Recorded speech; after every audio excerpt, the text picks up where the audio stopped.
Hey paisanos, it's PD here. RollerCoaster Tycoon is a theme park simulator where you take the role of a morally bankrupt park owner whose life mission is to revive the greatest and most safest amusement park in the world, also known as Action Park. In your parks, you'll be creating all manners of rides and concessions to feed the infinite wave of trust fund kids who have an addiction to dopamine overload. These rides range from gentle rides like the famous merry-go-round or tower slide to absolute giga monster coasters that will simulate what G-Lock feels like. On your journey to revitalize the not once, not twice, but thrice closed park, you'll have to contend with bureaucrats who are concerned with things like bylaws and standard operating procedures. Because bureaucrats are often under scrutiny of insider trading and are absolutely positively punished for it, some of these same bureaucrats have decided that investing in your park is the new meta to getting rich. As your new financial overlords, they have introduced a multitude of sanctions for your newly acquired parks to remain in operation. These sanctions may include, but are not limited to, the following: having at least X amount of guests in your park and not letting your park rating drop below Y amount at any time.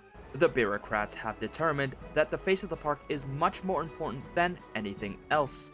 Much like Activision proudly fluffing themselves about how their latest game is the most engaging without actually putting out any numbers, what matters most to the bureaucrats is that any outsider looking into the park will be absolutely enamored by the sheer amount of happy patrons. And if you fail to make your park look like the average theme park commercial, let's just say that some shady looking suits will make sure that you will never be happy again. Achieve a park value of at least X amount of dollars by the end of a certain month. With this sanction, you have the arduous task of ensuring your park has a positive return of investment after X amount of years. And when they say park value, they don't just mean stockpiling money to make it seem like you have that much money. No, they mean you better damn well make sure your park is worth at least $200,000 by the end of the next 2 years, or there just might be some unfortunate withdrawal of investments. This may just lead to bankruptcy and the constant paranoia that someone, somewhere, might be watching you at every waking moment for the rest of your life. Having a monthly income from ride ticket sales of X amount of dollars per month. Now, we're getting into the fun side of capitalism. See, the bureaucrats have given you the real simple task of making cold, hard cash from selling ride tickets. Very simply, price your rides in such a way that makes something like $5,000 a month. Now, you might be wondering, how is this fun capitalism? Well, let me tell you about cooking the books. See, if you have a profitable business with a primarily cash-based flow, such as an amusement park, let's just say there are multiple avenues of cash flow that can come in from it, and no one would look twice at a bit of extra cash being slipped in. The bureaucrats would love if this business of yours could achieve such an outstanding flow of income per month, and as long as you cook the books just right and pay the taxman their cut, they would be absolutely satisfied because, to them, everything looks just fine. Just be careful when cooking the books too hard, because no one wants to end up like Enron. Repay your loan and achieve a park value of at least X amount of dollars. Uh-oh, looks like someone cooked the books a little too hard and now owe the taxman way too much money. Lucky for you, instead of letting their cash cow take responsibility and serve time normally like a morally proper individual, some of the bureaucrats have pulled some strings to help out their friend in need. In the industry, we call this a bailout. Of course, much like a tax benefit in real life, nothing comes for free, and you've been saddled with a hefty debt that you're going to need to pay off. And once again, just having the money in the bank isn't enough. You actually have to run a proper business this time and show that your amusement park is absolutely an upstanding and proper place to spend money. I would like to remind you that running from your debts is not a wise option, as, once again, some shady-looking suits might just knock on your door and perform some legally questionable actions. Now, you might be overtly concerned with the new levies imposed on you and the implications of a never-ending debt that you have just acquired, alongside money problems, as your park grows at an exponential rate similar to the rat clans of New York sewers. It too will experience the byproduct of vandalism, unidentifiable body fluids, and general snobbiness that comes from the trust fund kids. The mountain may seem insurmountable, but worry not. For your new business venture comes a multitude of tools, pawns, and assets that may help you claw your way out of an ever-growing debt sinkhole. In RollerCoaster Tycoon, you'll have access to 4 different types of staff that will help keep your park operating while you focus on bigger business things. Handymen are the underpaid frontline workers of your park who work tirelessly to combat the always present issue of human pollution. With nothing more than their trusty broom and iconic red overalls, these overworked, underpaid, essential workers will empty the trash bins, mow the lawns, and annihilate any traces of vomit paint to make your parks look as aesthetically pleasing as possible. Handymen are one of the most vital staff to have in the park and should never be skipped unless you are going for a specific challenge or have emetophilia. Mechanics are the backline workers of your park who, much like your local IT who is working at a boomer-heavy office, are also overworked and underpaid. I'm starting to see a pattern with the quote-unquote essential workers. Armed with a wrench, walkie-talkie, and blue overalls, these workers will patrol around the park and keep your rides mechanically maintained or reactively fix any rides that have broken down. I compare these guys to the local IT worker because mechanics are in a catch-22 situation.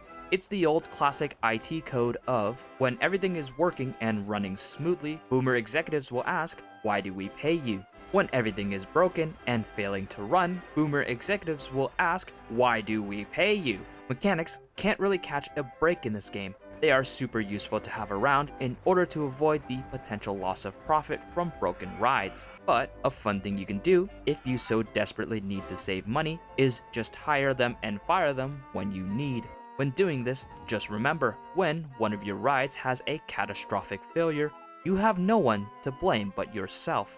Entertainers are med school graduates who don these alter egos in order to pay off their insurmountable student loans. After all, it's either sell a kidney or two, pass away, or just walk in and ask for a job, as the boomers say.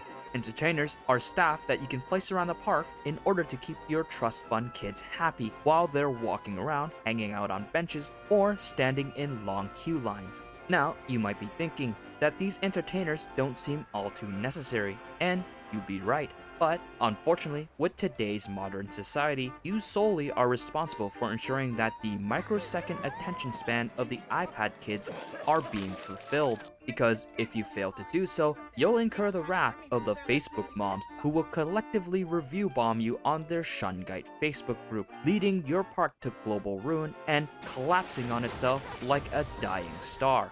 Security guards are happy little guys that passively decrease the chances of vandalism in your park with extremely angry guests. I hate to say this about them because they look absolutely giga-chad walking around the park with their chin out, ready to square up with anyone, but security guards are kinda useless. Let me explain. While security guards are good for reducing vandalism chance, the best, most cost-effective way to reduce vandalism is to keep guests happy. This can be done by keeping your park clean, fun, entertaining, and making sure to replace the vandalism where found. Most of these things are things that you should already be trying to do, which leads to replacing vandalism. Because benches, lamps, and trash bins are already super cheap, you probably won't be losing too much money replacing them more than a couple times a month. It only probably costs you a couple tens of dollars, while security guards can cost upwards of $60 a month. I'm not 100% sure of the math, but in most of my playthroughs, keeping a park nice and tidy with guests very happy usually results in me not needing to hire any security guards, so your mileage may vary. Rides are one of the main selling points of the game, and boy, there sure are a ton of rides. There are a different variety of rides ranging from Weenie Hut Jr. to the Salty Spittoon. Gentle rides are the Weenie Hut Juniors of RollerCoaster Tycoon. While they may look like little pee-pee piss rides that no one wants to go on, don't underestimate their ability to bring people into the park. Gentle rides are a great way to start your park, as they're extremely cheap and relatively easy to place. Not every trust fund kid wants to experience severe whiplash as part of their park experience, so building some of these gentle rides is an easy way to rack in a tiny bit of extra money and extra foot traffic for stronger rides or concessions. Thrill rides are the step up from Weenie Hut Jr. These rides are your typical swinging ships and scrambled egg twisters. Thrill rides are a good bridge between guests who vomit at any type of movement and guests who regularly experience G-Lock. They have a good set of rides that sorta cater to everyone.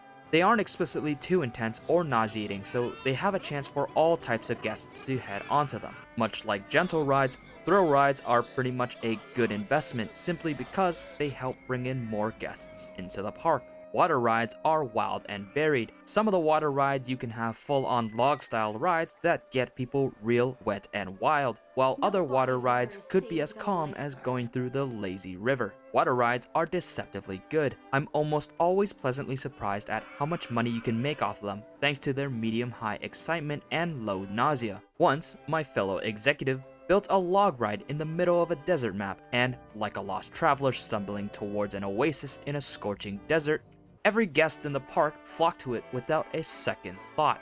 It had essentially become one of our most profitable rides in the park, even outperforming some of the bigger wooden coasters. Transport rides are a special case in RollerCoaster Tycoon. At first glance, you might think that these rides are solely for transporting guests from point A to point B, but that would be only half the case. Because of the way rides are programmed in RollerCoaster Tycoon, transport rides work more like actual rides instead of monorail-style drop-offs. This means when putting down a monorail-type ride and setting it to a low cost, guests will absolutely love riding the monorail, and it just so happens having an alternative entrance and exit makes it seem like they use it for transportation. This isn't because guests use the monorail for a more efficient method of transportation, however, just like a GameStop retail investor, they just like the ride. While transportation rides won't make you Scrooge McDuck levels of rich, it can definitely help get some extra cash and park rating, and overall it's pretty brain stimulating because you actually have to build it yourself. Roller coasters are the salty spittoon of the game. They are quite literally the name of the game. Roller coasters have a ton of different variety, which allows them to be very versatile. You have roller coaster types that are relatively calm and smooth moving, like the Junior Coaster and Minnie Mouse Coaster, to absolute G-Lock inducing giga coasters like the Wooden Coaster and Inverted Coasters. Now the great thing about roller coasters are they all have a multitude of pre-built coasters at your disposal. With so many different choices, if you're not in the mood to design your own coaster, you can quite literally look at the long list of coasters and choose based on how much whiplash you want your trust fund kids to feel. Now, if you're feeling extra creative, creating roller coasters is a whole entire game in itself. Roller coasters have all sorts of different parts like loops, twists, boosters, and cameras that let you customize your dream coaster. I'll give you an example of one of my experiments. Here is my coaster, the Early Retirement. This coaster's blueprints was based on the real-life theoretical coaster known as the Youths in Asia coaster. The theoretical coaster is a thought experiment that would put the rider through a constant 10 Gs throughout the coaster, which would theoretically cause the rider to experience G-Lock and probably end the rider's free trial of life. My Early Retirement coaster was something I was absolutely ecstatic to open to the public. However, like many things in life, it's often better to temper your expectations than expect the best of any situation. Early Retirement was my shining jewel and my crowning achievement. It pretty much spanned most of the map and was an absolute monster of a coaster. Now, unfortunately, to have Early Retirement be effective, you must first have people who want to retire early. Like most sane individuals, the trust fund kids listened to their primal instincts and ignored the ride altogether, for stepping into the ride would probably show them just how weak their fleshy meat processors are. The monster coaster stood there, close to 30 grand in the dirt with absolutely no investment returned. But I was happy being able to design such a coaster and see it do its own thing. Now, a quick tip for those who are aspiring to make loads of money from all these rides. The default price set for a newly created ride can be pretty trash. $5 for a new coaster might seem like a fair price, but you can get away with charging almost triple the price. See, there's an interesting mechanic regarding prices that I only found out when playing RollerCoaster Tycoon as an adult.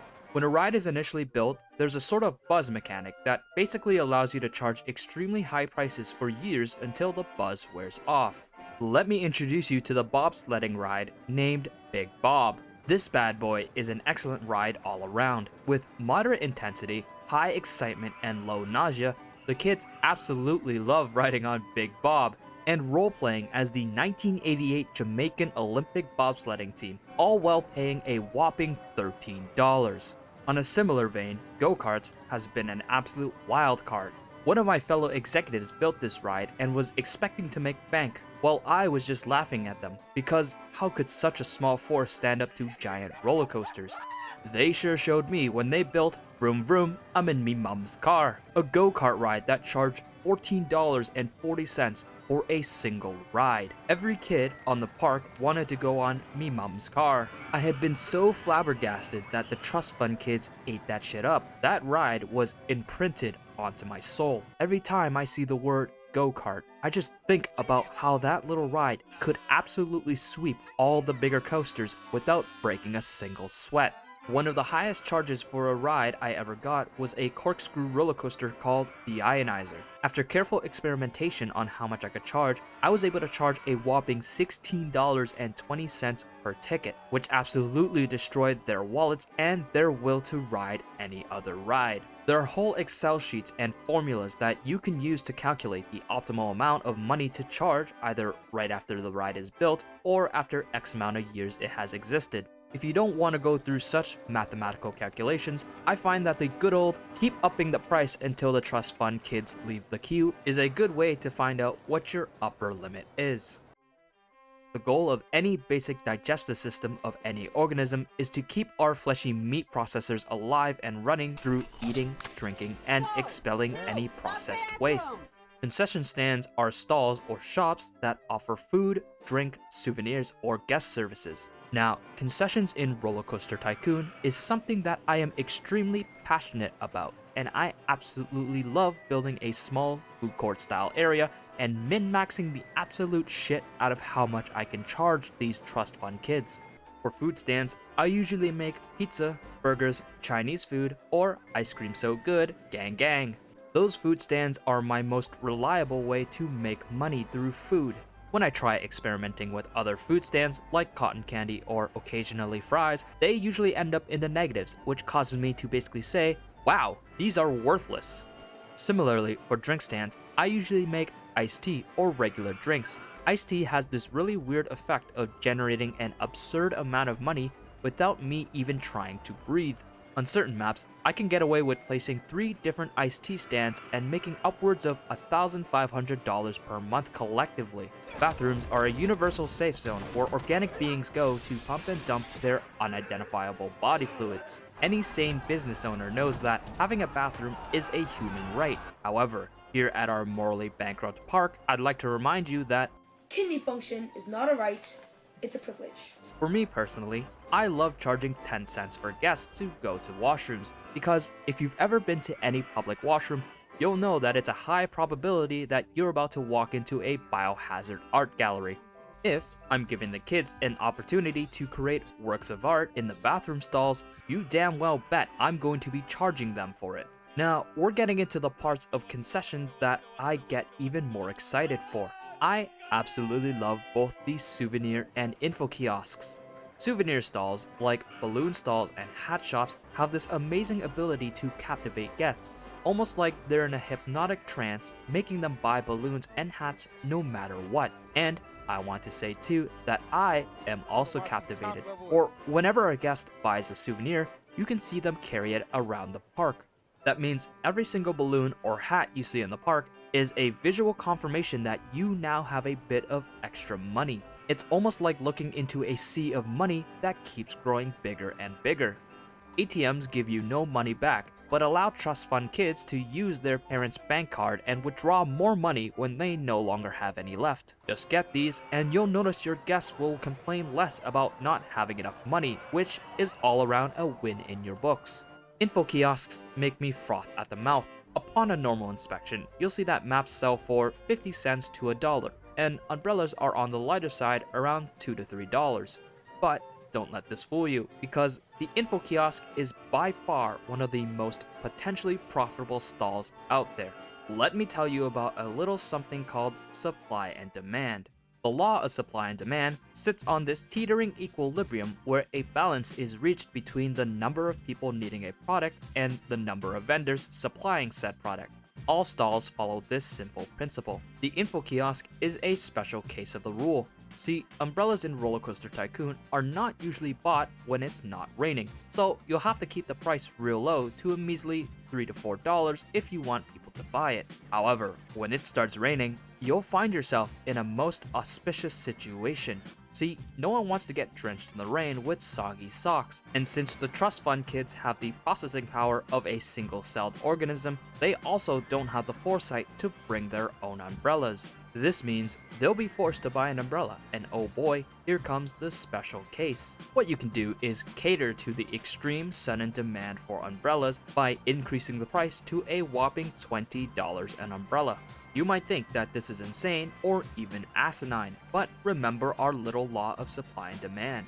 Oh dear, it seems that guests will either have to walk around in moist, squishy socks or cough up the $20 and pay for an umbrella. While some might call this price gouging morally dubious, I call it an astute decision to capitalize on the demand in the market. After all, they only have themselves to blame for not bringing their own umbrellas. On the topic of printing money, you know what else is basically free money in RollerCoaster Tycoon? Loans and advertising. Now, I know what you're thinking. Loans as free money? Aren't you paying for advertising? PD, have you lost your mind? The answer is yes. Yes, I have. Modern day loans are the epitome of slavery with extra steps. The expectation is that you'll find the money to pay off the loan as soon as you can, or just never pay it off and consider it a lifetime subscription of Netflix Premium without the dog shit quality shows. Now, in RollerCoaster Tycoon, loans are, like I said earlier, free money. If you look at the finance page, you'll notice that loans are calculated annually. So what? Most scenarios usually have a time frame of about 3 to 4 years, and most scenarios don't actually require you to pay back the loan with exception of the loan repayment scenario, and with percentages as low as 1% all the way up to 20% annually, that means it's free money. Now, I hear you saying, but PD, you're gonna be losing money on the interest. If it's 20%, you're gonna be paying so much money on interest. And here's where I say, that's how losers think. See, you've got to consider the big picture. Let's just say I take out a loan of $25,000 at 10% annually. Oh dear, I'm gonna be eating $2,500 per year. That's a pretty hefty amount. But you know what else is a pretty hefty amount? The amount of money you can be making from throwing down a couple of $10,000 roller coasters. See, in RollerCoaster Tycoon, loans are paid back weekly, which might have you sweating a little bit more. But worry not, as that means you'll be paying something back like $300 a month. With a couple of roller coasters thrown down at say $10 to $12 per ride, you'll be making that back in no time. That $300 fee is essentially equivalent to throwing a quarter into a fountain. Of course, here is where I say taking out a huge loan of $100,000 with an interest rate of 12% could be a smooth brain maneuver, especially if you end up paying $1,500 a month and you have trouble breaking even. Advertisements are an excellent way to bankroll you. Instead of asking the bank to be your daddy and giving you a small loan of $25,000, you can instead pay a small fee to put out notices to the trust fund kids that your park is worth going to. Running an ad campaign will generate guests for said campaign. For example, if you run an ad campaign for a new ride, usually new guests will arrive to go on said ride. Now, from my understanding, all advertisements have different weights regarding how many guests can spawn. For example, more guests may show up for a free ride voucher versus if you just had a regular ride advertisement. You might think that a free ride voucher kinda sucks because you're not making the fat stacks on that ride, but here are some things to consider. Guests will only have one free ride voucher for that ride. As soon as they use the voucher, they will essentially become a regular guest in your park, meaning they'll be able to spend money on other rides. For the cost of $10 for that single ride, you now have a new source of $80 that may spend that throughout the park.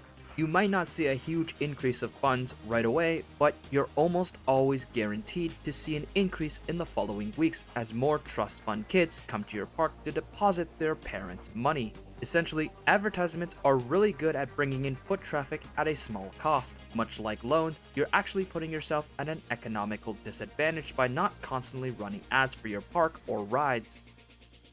Multiplayer is some of the most fun I've had in RollerCoaster Tycoon. And if you're thinking, wait, there's no multiplayer in RollerCoaster Tycoon, you'd be right. There is a mod I 100% recommend you pick up called OpenRCT2. OpenRCT2 is an open-sourced remake of RollerCoaster Tycoon that introduces a bunch of bug fixes and combines both RollerCoaster 1 and 2. Not only that, OpenRCT2 adds all sorts of quality of life features like fast forwarding, auto-saving, performance increases, and much more. Now, back to the topic of multiplayer.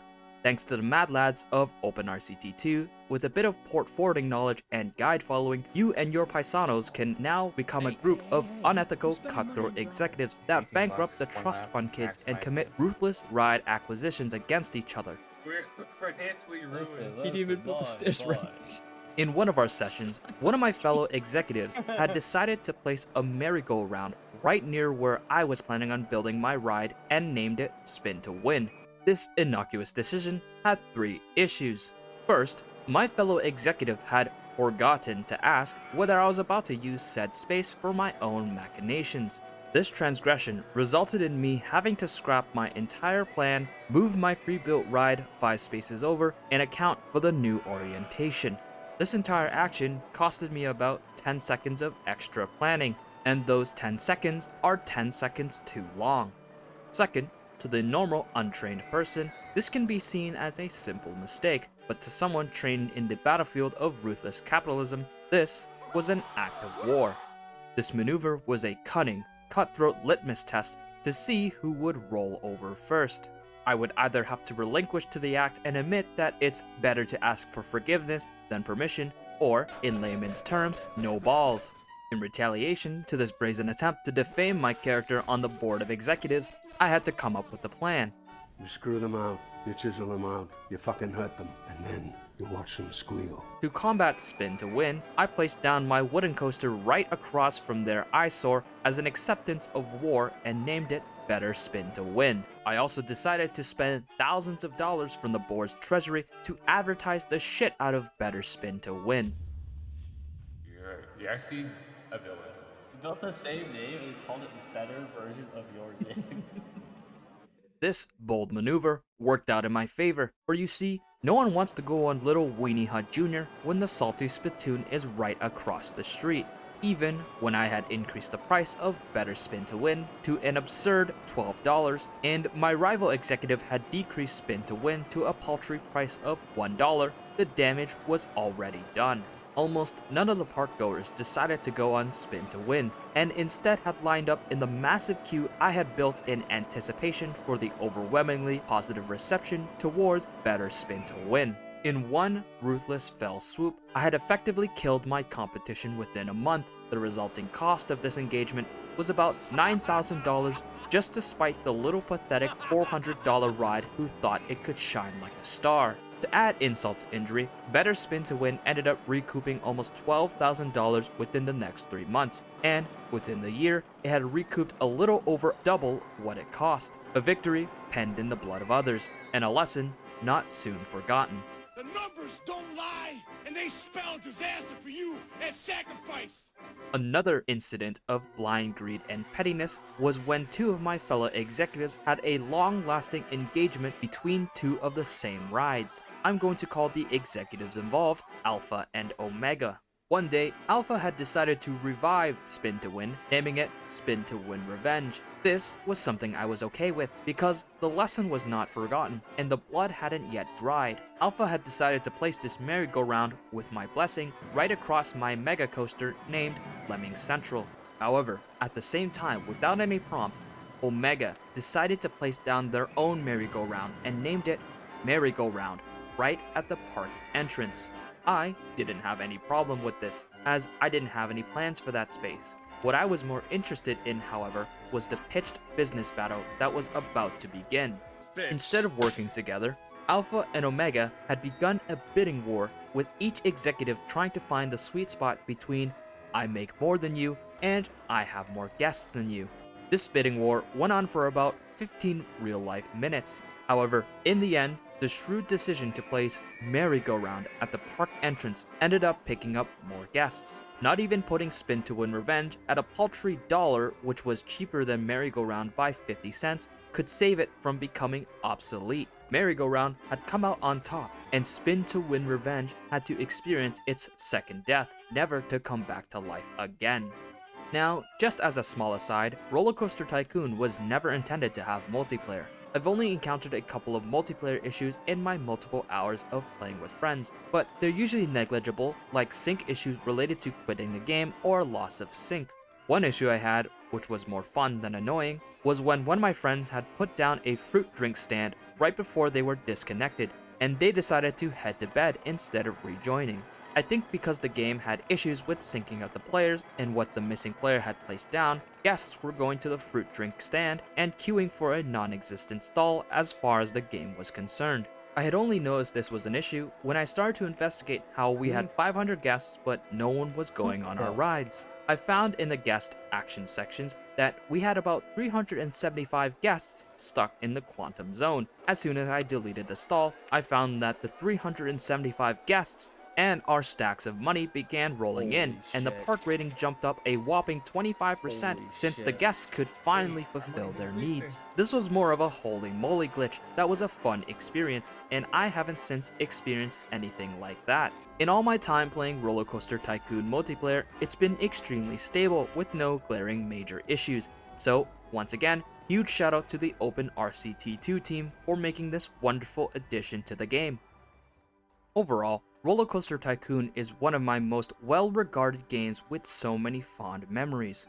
I remember as a young child with a brain more smooth than a chlamydia reservoir, I didn't have the intellectual capacity to understand much of how RollerCoaster Tycoon worked. Many people have this collective memory of yeeting guests into the deep end of the lake for entertainment, and I had similar experiences.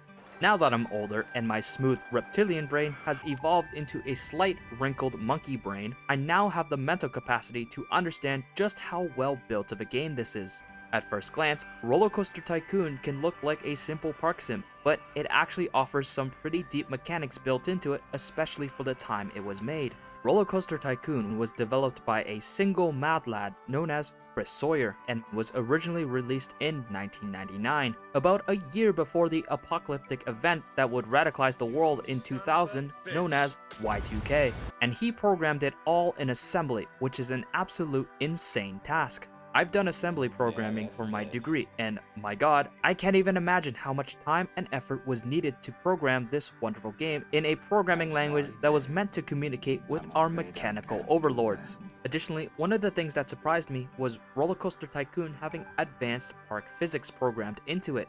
Each ride has numerous stats like average max speeds per hour, positive, negative, and lateral g-force, and it's not just flavor text, the rides legitimately do try their best to simulate it. RollerCoaster Tycoon is absolutely a labor of love. As it's a 25-year-old game that was programmed on a GigaChad programming language, it definitely has some flaws like the 90s UI, controls, and graphics, but I'll be honest, I'm not gonna fault the game for that, as that was the style of the time, and its retro features are a huge part of its charm that I absolutely adore. I think RollerCoaster Tycoon is such a great example of innovation and care. There are so many small details programmed into the game that take it beyond just ride simulator. It's a whole park sim down to the individual guest. It's such a wonderful game that brings back so many good memories that I had and reminds me of how far gaming has come and what the standard of a good game could be. I 100% recommend giving this game a try, even if it's quite dated compared to many modern games. It's a game that's always scratched my itch, and it's one of my go-to comfort games when I just want to have a fun, cozy gaming experience. That's it for this review of RollerCoaster Tycoon. I very much hope you enjoyed the video. More to come in the upcoming weeks. Take care for now, paisanos.